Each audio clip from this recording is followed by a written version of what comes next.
Welcome back, everybody. Sports Take, JAKIB Sports, YouTube Network. Derek Gunn, Rob Ellis, 1 o'clock. Lane Johnson will be joining the program. Eagles right tackle. All right.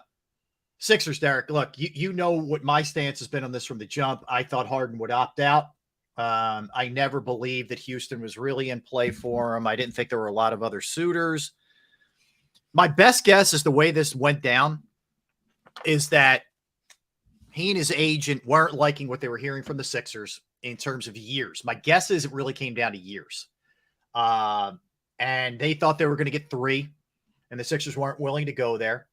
They read the market. They realized Houston was out. They realized Phoenix was out after they traded for Bradley Beal. And they looked around and they said, you know what? The best thing to do right now is opt in and force a trade. Now, here's the interesting part about the opt-in. He can't extend his contract. Nope. The Sixers can't extend it, and wherever he gets traded to, they can't extend. He's totally rolling the dice on himself for a 1-year deal. So we were kind of left with that idea that, hey, he wants out. He's opted in with the idea that the team is going to trade him. So we're sitting there thinking, all right, at what point does he get dealt? And the most likely candidate seemed like it was going to be the Clippers. But what's happened over the last day or two, all the talking heads, the Wojs and the Windhorst and, Chris Haynes and Shams, all the guys who report on this for a living are basically saying, you know what? It's not 100% he leaves. They may try to, just kiss and make up and have him play this year out, with a great attitude and all that. And meanwhile, last night, Michael Rubin, who used to be the Sixers team owner, who still has a big presence around the team, even though he doesn't own them anymore, had his white party, which is, like Jay-Z and Beyonce. Did you see the video? Oh, my God. I mean, who's who at this party? Heavy hitters, okay? Heavy hitters in the world of entertainment. But among the people who were there, Josh Harris, Sixers owner. Oh, yes. Tobias Harris, Sixers forward. Joel Embiid, Sixers center. And James Harden. James Harden. Did you see the picture with Embiid with his shoulder, arm around James Harden's shoulder? There's pictures of them hugging and blah, blah, blah, and all this other stuff. So I'm thinking, like, could he possibly be coming back, or is all this just posturing? What do you think about everything that's gone down? First of all, if Harden stays with the Sixers, can they redo his deal or no? No. He has opted in for that price. See, to me, it sounds like there's been some cloak and dagger involved here. I wonder if the Sixers promised Harden something, and that's before he opted in. Then they may have pulled the rug from under him, and he had no choice but to opt in because anybody else might have offered him a lot less than what he was going to get if he was going to go somewhere else. I think it goes back to last year, Derek. So I think that he feels like he left $15 million on the table to allow the Sixers to go out and make a couple moves like Tucker, like Daniel House. He and his agent view it as, we gave you a break on that end. You need to step to the table now. And I don't think the Sixers were willing to. And this is where I give Morey credit, too. Morey drew a line, and he didn't let his friendship with Harden, completely blur his objectivity. So I do give him props for that. But it pissed Harden off, clearly, and or his agent or whatever. So here we are.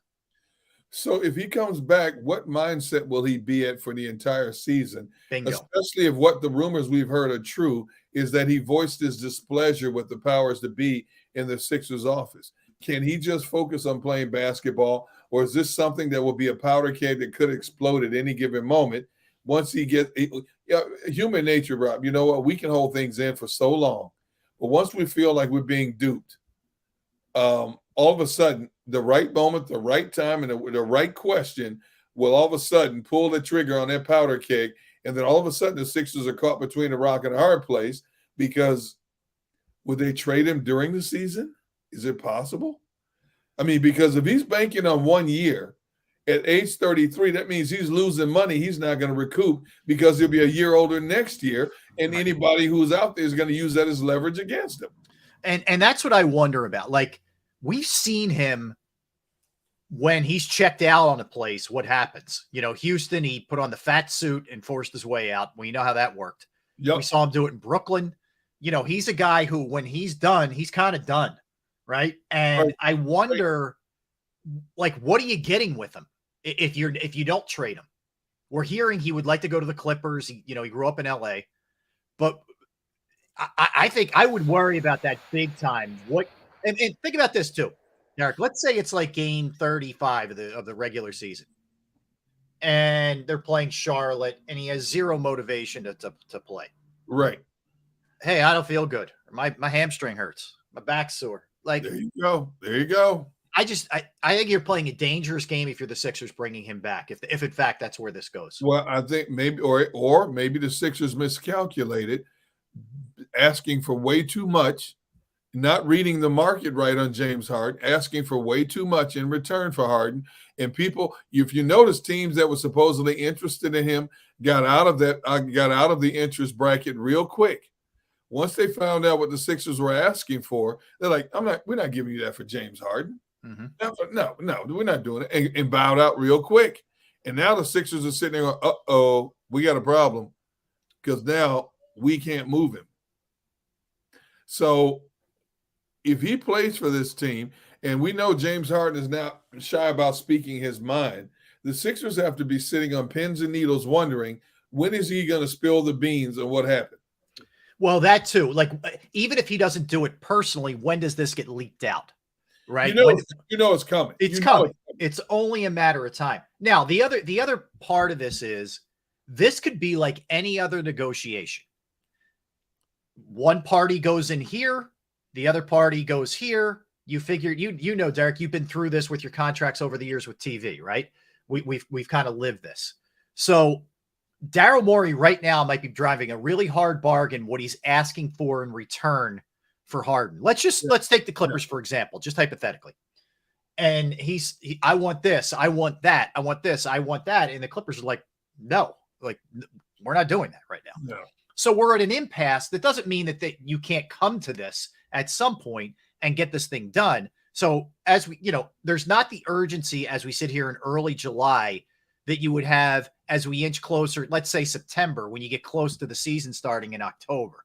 So Sixers fans may have to sit through this for a couple of more months. It doesn't mean it won't get done before the season starts. That could also be where we're at. Well, here's the problem too, Rob. If I'm the Clippers, and we don't know this for a fact, what if the Sixers said, we want Kawhi? Are you giving up Kawhi for James Harden? No. Okay. So if the Sixers do move him, they could be left with egg on their face because they may not get value back. It may get to a point where it's so contentious, you got to move him just to get him out of here, and you end up getting marginal players at the very best. Now, if that's the case, yes, your team is definitely worse than it is better. Mm-hmm. And you know how people are going to jump on the Sixers for that. But they've been left no choice. They went to one extreme. They thought they could get somebody to bite on their demands. That didn't happen. Right. Now you're left with the other extreme is, do we just move him and get role players? You already got a bunch of role players on the team outside of Maxey and Harden. You got a bunch of role players. So you're not getting better? No. Look at all the moves that have been made in the NBA during free agency. Right. I mean, in teams, you look at a lot of moves and you're saying, that team got better. Right. That team got better. You can't say that about the Sixers. No, they're the same. If anything, they lost a couple of bench pieces, Niang and a couple other guys. So, and I'm not telling you those guys are the end all be all, but you lost some depth off of your bench. So the question is, if you do decide to go this route, you're basically running it back with Harden and Harris. And okay, I know there's a new coach, but really, are we to believe, people who follow this team, that this is going to look any differently because it's Nick Nurse, not Doc Rivers? No, Sixers fans aren't buying that. They're not buying it. And not only that, but the Sixers come back and they've lost a couple of pieces, a couple of bench pieces. So they're definitely not the same team now. Where are they going to, at this stage, they had no draft picks. So where are they getting the bodies to fill the bench? Because anything that's out there right now is like 11th or 12th man on a roster. Mm-hmm. That's not what you need. You need people that can help elevate your play, not stagnate your play. And there's nothing out there right now. Yeah. Look, I'm with you, Derek. So then that's sort of like the one obviously huge piece of this thing. The other thing that we're hearing, and this was Brian Windhorst of ESPN and a couple of others reporting that if the Sixers were to be willing to move Tyrese Maxey, you could make a deal with Portland to get Damian Lillard. So this is complicated in a couple of levels, right? Number one, Lillard wants to go to the Heat. Like, clearly wants to go to the Heat. Right.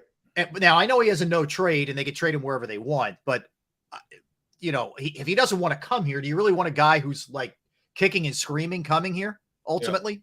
Yeah. But the other part of it is, and I mean, I love Tyrese Maxey. Love everything about him. Like, the guy's it's just contagious in a good way. Like, you know, he's just got that smile, the attitude. The guy's a gym rat. Impossible not to like him as a human being. And he's a really good player. But I would, at this point, if I'm trying to win it with Embiid, I got to pull the trigger on a Maxey trade for Lillard. That's just me. Now, a lot of people disagree with that. They wouldn't move Maxey for Lillard because Lillard's 33 years old, whatever. I personally would. Where are you at with that? That's a tough one. You know, when you look at a kid like Maxey, he has a lot of upside to him. We still have to wait and see if he can develop into a true point guard. A lot of people feel that he's not. He's an off guard. Damian Lillard is a prolific scorer, no question about that. But Father Time is not on his side anymore. Right. And who's to say he would fit into Nick Nurse's scheme the way he has basically free reign to do what he wants to do in Portland? You know, Nick Nurse has a scheme here. And we don't know if Nick Nurse is such a defensive-minded coach, we don't know if Damian Lillard fits that bill. Right. Because then you got a one-dimensional player. You got a scorer, but you're playing 4 and 5 on the other end of the court. Mm-hmm.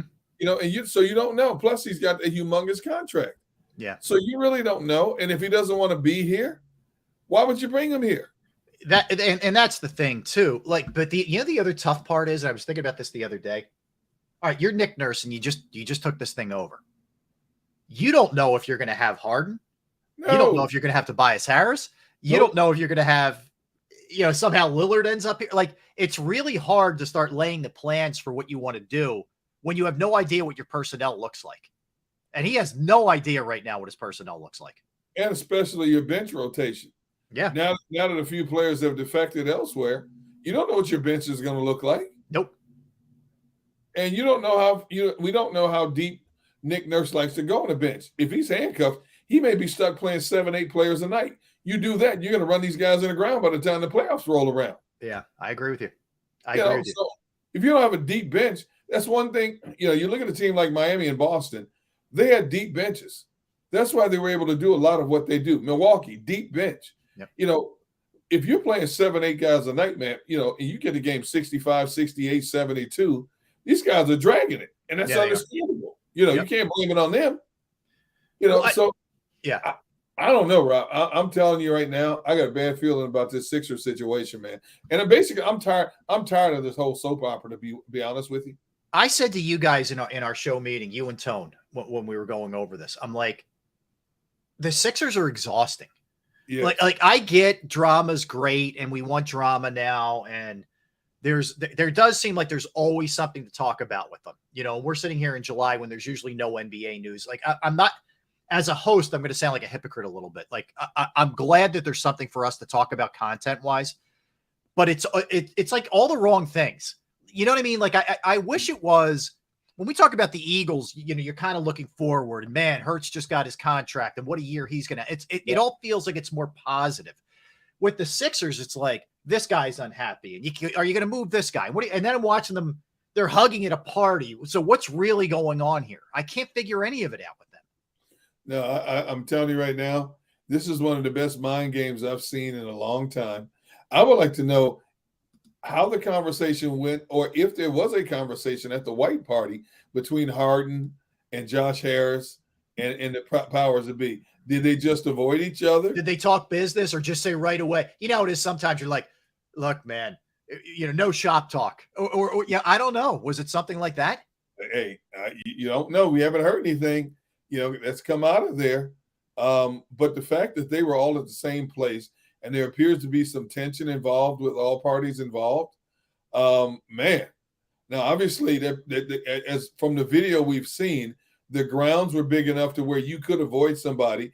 There was enough people there that you didn't have to talk to specific people. You have multitudes of other people you could talk to at this party. I wish we knew exactly if there was eye contact, if there was a dialogue, anything between the Sixers front office and James Harden. Yeah, and I just go back to if they really think that this is going to work, like Harden's going to be a happy camper. I just think if we go back to, then I question Morey's judgment again. Like I was worried that he was going to give him too much money or too many years. Now I look at it and I say, like, are you serious thinking this is going to work with this guy who's shown you before when he gets unhappy in a place, he knows how to force his way out. Yep. You know, I think it's a big mistake if they end it. Now, I think ultimately he does get traded. I do. I don't think he starts the year with the Sixers, but can I say that for sure? No. This thing's taking a lot of twists and turns. And I'll go back to what I said a little while ago. If they make a deal for Harden, I don't think it's going to be a wow factor deal. I think they're going to get some mid-level, good role player type players, and maybe one of them is going to have to be inserted as a starter, which doesn't make this team better. And if I'm Joel Embiid, I'm thinking, what the heck am I doing here? Well, great point, Derek. That's where I was going to go with you next. I would love to give Embiid some truth serum and just, dude, where are you at with all this? And granted, I don't know that he has much room to say anything with the way last year ended, but still, he wanted Doc Rivers back. Apparently, Doc Rivers got fired. He didn't want Butler out of here. No, go back to that. No. And now James Harden wants out, and Embiid's kind of got to be like, what are we doing here? What is this? So if I'm Embiid, I have to sit back and think, boy, I really don't have much clout with this organization. Right. I'm a franchise player. I made a request to keep the coach gone, made a request to keep Jimmy Buckets gone. I don't have much of a voice here at all. So again, what am I doing here? Mm-hmm. I'm sacrificing my body night in and night out. They're not giving me the pieces to work with to make us better. Yeah. Yeah. And the other part of this is, let's just say they run it back and they come up short again. Who's to say Embiid at that point doesn't say, get me out of here? I've taken this as far. I've been there 10 years. I can't go. We're not going anywhere. I'm just getting older here. And you can't seem to put the pieces around me. And I'm in saying that, I'm not excusing him either, because he definitely has ownership in this. But you know how this works in this league. Eventually, guys say, get me out of here. I wouldn't be surprised if it started to flatline during the season. All of a sudden, you start hearing his name hot and heavy as possible trade bait before the trade deadline, to be honest with you. Yeah. Sixers, if it flatlines, the Sixers concede the season, say the rebuilding process starts now, get what you can for Embiid, because you'll get a lot more for Embiid than you would at James Harden at this stage. Yep. And if that is the case, Sixers fans are just going to have to come to the realization that this thing is starting all over again. And once you get Embiid out of here, if you do get him out of here, that means the process is starting all over again. And who knows how long it will take before it's back to respectability. Heck, look how long it took after all of these years of the process and these high draft picks of making them a team that was a legit playoff team, supposedly one of the stronger teams in the Eastern Conference, but yet a team that just leveled off once you got to the second round. I know. Okay. I know. Yep. Yeah. Are you willing to admit that, there were mistakes made, and you're willing to kind of reboot? And can you ask your fans to sit through that again, like you did the last time? Yeah. Mike, I see your chat. Yeah.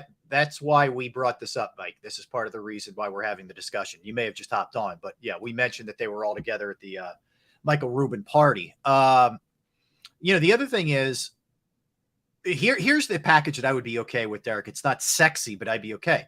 If they trade him to the Clippers and they get Norman Powell back, they get Terrence Mann back, and they get a couple of picks, I'd be good with that. And I get none of those guys are superstars, but Powell's pretty darn good. And he played for Nurse in Toronto. Yeah. I like Terrence Mann, and I wouldn't mind a couple of picks. Like, I can live with that. The other thing that you would be doing if you did that is it becomes Embiid and Maxey. It becomes their team. Maxey gets his opportunity to be that guy. And I would be curious what that looks like too. As much as I said I would trade him for Lillard, I'm trying to maximize Embiid's window here, which I think is 2 or 3 years before his body really goes. But I would be very curious to see what Maxey looks like as the number 2 option here. You know, a lot of the so-called experts feel that his game is what it is, that his game won't get much better than it is right now.